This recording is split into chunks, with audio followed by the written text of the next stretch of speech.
E aí ele diz por que a gente tem que orar, interceder diariamente diante de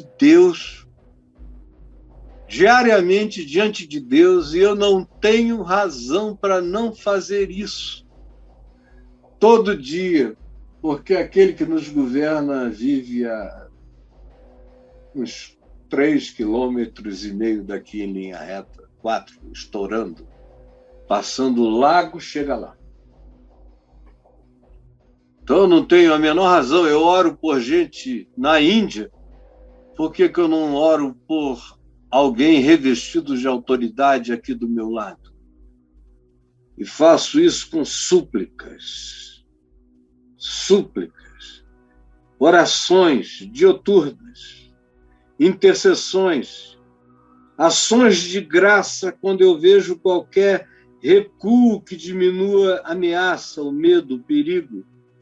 Faço isso em favor de todos os homens e também em favor dos presidentes, das instituições, dos que estão investidos de autoridade. Para quê? Eu estou falando sobre o seguinte tema: a política de Deus. É sobre isso que eu estou falando. Braulio vai colocar aí a política de Deus. Para quê? Para que a gente alcance o estado de política de Deus. Política diz respeito à sociedade, à cidade, à polis, ao que é de todos.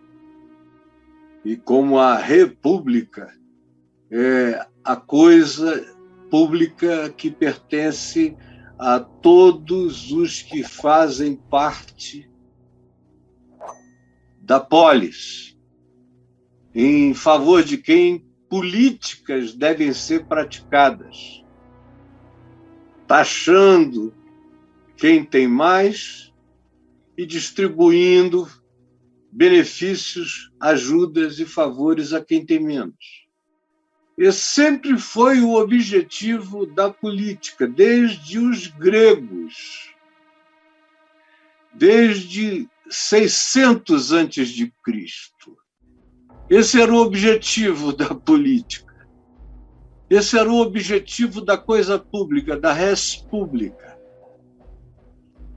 Parece que, com certeza, não parece, mas até o dia de hoje, tem gente, a maioria das pessoas não entendeu isso. Que isso tudo existe.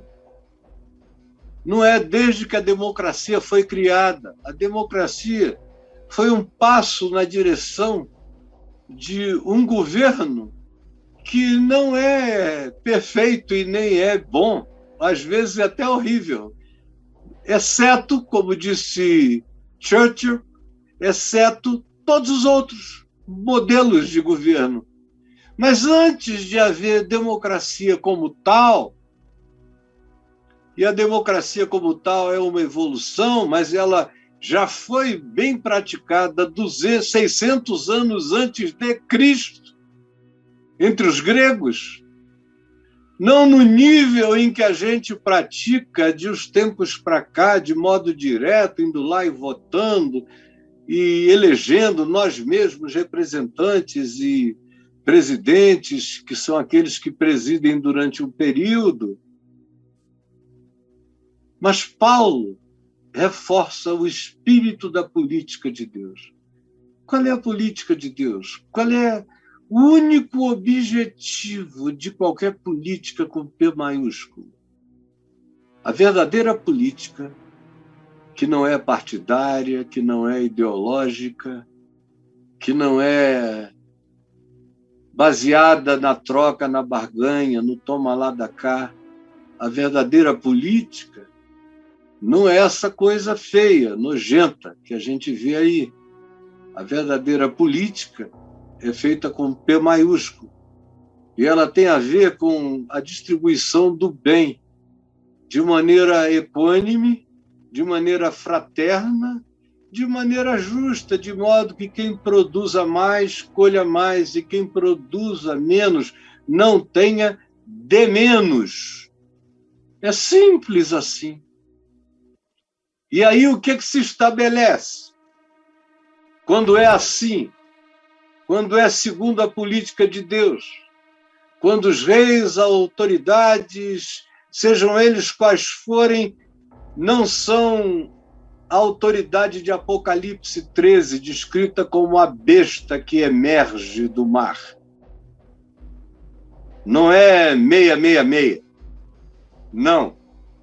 666 é a superlativização, é a divinização da condição humana, é o homem como medida dele próprio de todas as coisas, quando ele é a última referência, um tirano como um romano, como em geral os imperadores eram.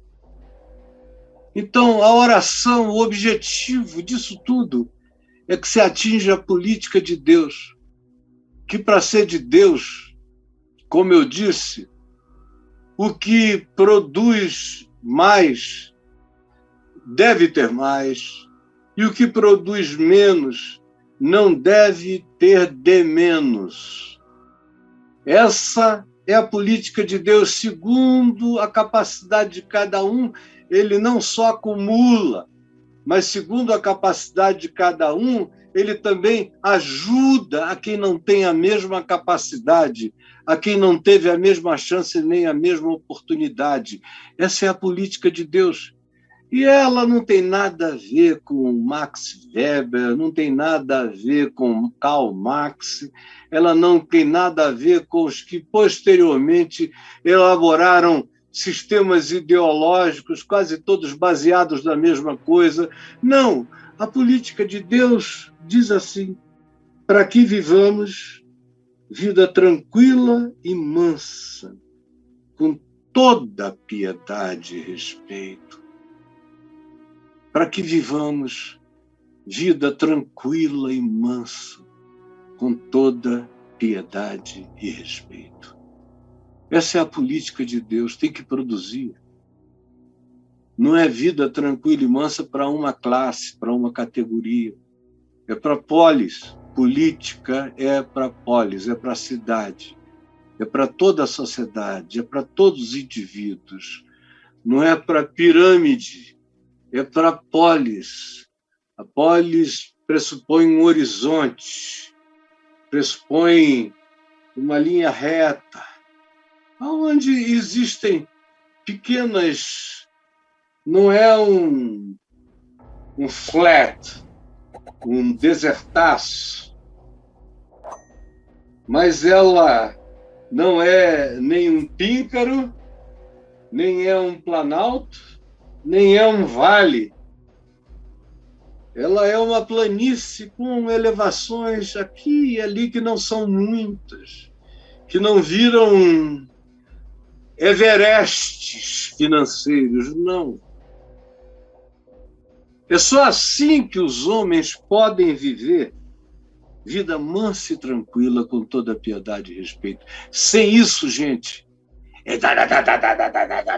é favela para sempre, é PM eternamente, é ameaça, é raiva, é homem enlouquecido, botando a força bruta contra a fraqueza da esposa, é frustração, é raiva, é ódio, é maldição, é loucura, é droga, é medo, é ameaça, é polarização, é choque, é conflito. Se não for assim, se não for uma planície com essas suavidades que contemplem o fato de que uns produzem mais, devem ter um pouco mais, ou devem ter mais, mas não demais, e outros produzem menos, mas não devem ter de menos. Do contrário, a vida é inviável. Nós ficamos fechados defendendo dinheiro e atirando, e pior, nesse momento atual do Brasil, nos últimos 2 anos, ontem eu estava vendo que os compradores de armas para suposto treinamento ou prática esportiva em centros de treinamento de tiro, chegaram a um número superior aos das polícias. E naquelas categorias de armas, às vezes até em relação a batalhões do Exército. É uma coisa louca. Como ninguém está se preparando para a vida piedosa e mansa e tranquila, para ser vivida com toda piedade e respeito. São pastores comprando armas, são líderes de igreja armados, são pessoas, são líderes espirituais andando com seguranças e armados. Estão esperando vida mansa e tranquila para ser vivida com toda piedade e respeito? Ou o projeto de nação que eles têm é esse mesmo? Pode continuar assim como está, porque eles têm armas em demasia, seguranças em suficiência, grades altas o bastante para que os miseráveis fiquem de fora e as bolhas de privilégios inenarráveis fiquem do lado de dentro. Aí nós só teremos versões piores do que nós já temos. O que nós já temos é pior do que o que nós tivemos, e o que nós tivemos já foi pior do que o que tínhamos antes. E o que temos agora é pior do que o que jamais tivemos. Seguindo essa lógica, o que vem por aí é pior. É pior. E eu não estou me referindo à troca de governanças, eu estou me referindo a se o espírito que prevalece agora continuar, não importa o que venha, só virá piorar e só virá tirar de nós toda a chance de todos nós de vivermos vida justa, piedosa, mansa e tranquila, com toda a paz, porque a política de Deus é essa. O que quer que chegue, tem que chegar para promover o que seja para nós vida tranquila, vida mansa, vida vivida com toda piedade, bondade, compaixão, um estilo de vida que melhore os homens, os coloquem numa situação de gente mais misericordiosa, mais piedosa. O evangelho que não gera piedade em mim, que não me faz piedoso, e não é piedoso andar assim com cara de bobo olhando para anjo, não. É piedoso para o meu próximo. Só existe piedade verdadeira em relação ao outro, ao meu próximo, a você. O resto é balela. Respeito.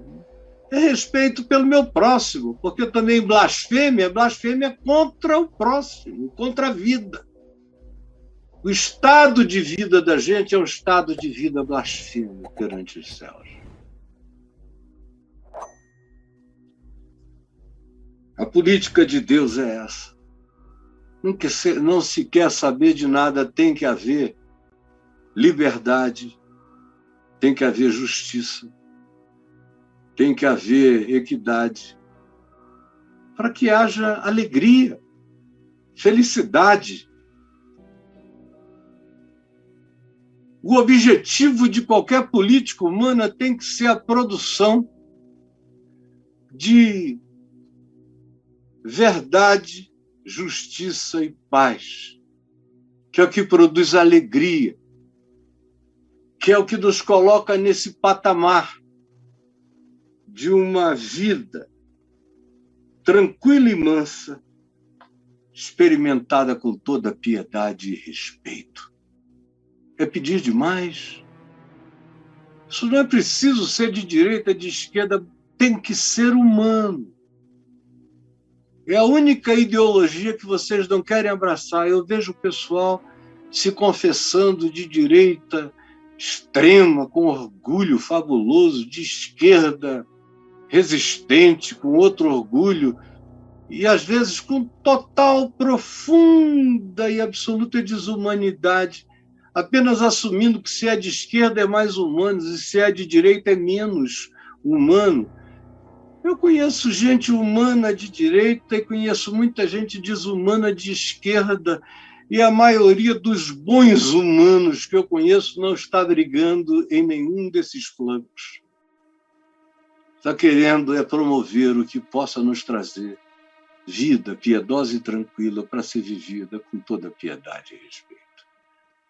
Ontem eu estava lendo que se tivesse que chamar um país de comunista no mundo, ter-se-ia que chamar a Dinamarca de comunista, porque foi o único lugar, exceto alguns outros ali também na Europa nórdica, como a Noruega, a Suécia e alguns outros ali naquele cantinho mais gelado da Europa, mas nada como a Noruega, por exemplo. A Islândia também é difícil de bater, mas a Noruega é uma sociedade mais complexa. Então, o que se tem lá é que o primeiro-ministro, tanto quanto os outros oficiais de gabinete e os que representam Senado, deputado, vereança, o que quer que seja contra o nome, praticamente todo mundo ganha exatamente igual, com uma diferença mínima de 1,6 aqui e ali. E a sociedade toda na mesma média. E a renda per capita se torna imensa. E a prosperidade vem não porque alguns podem comprar tudo, mas porque todos podem ter acesso a todas as coisas. Aí se começa a viver uma vida cada vez mais tranquila e mansa, com menos loucura, menos explosão, menos baioneta. Vida tranquila e mansa, que pode ser vivida com mútuo respeito e podem desenvolver piedade. Alguns desses países mais equilibrados da Europa nórdica são também alguns dos maiores contribuintes mundiais de políticas de preservação do ambiente, de saúde na África, de situações horrorosas, porque piedade é uma coisa que se aprende. Tem gente que nasce má, mas o homem mau, criado numa sociedade justa, fica contido. O ser humano mau, todavia, criado numa sociedade corrupta, se alastra. E o homem perverso, a mulher perversa, criados e desenvolvidos numa sociedade iníqua e violenta, se tornam violentos, quase sempre. É possível ser criado no meio do ódio e da injustiça e não ficar assim? É claro que é. Uma minoria escapa como um espermatozoide, entra no útero, milhões de outros não escapam. Ou aumente o número, ainda assim será sempre ínfimo o número dos que conseguem sair desses claustros de morte. Minha gente, se o Evangelho não produzir esse entendimento, essa política de Deus em nós, ele terá sido pregado em vão. E ele nunca terá sido crido por nenhum de nós.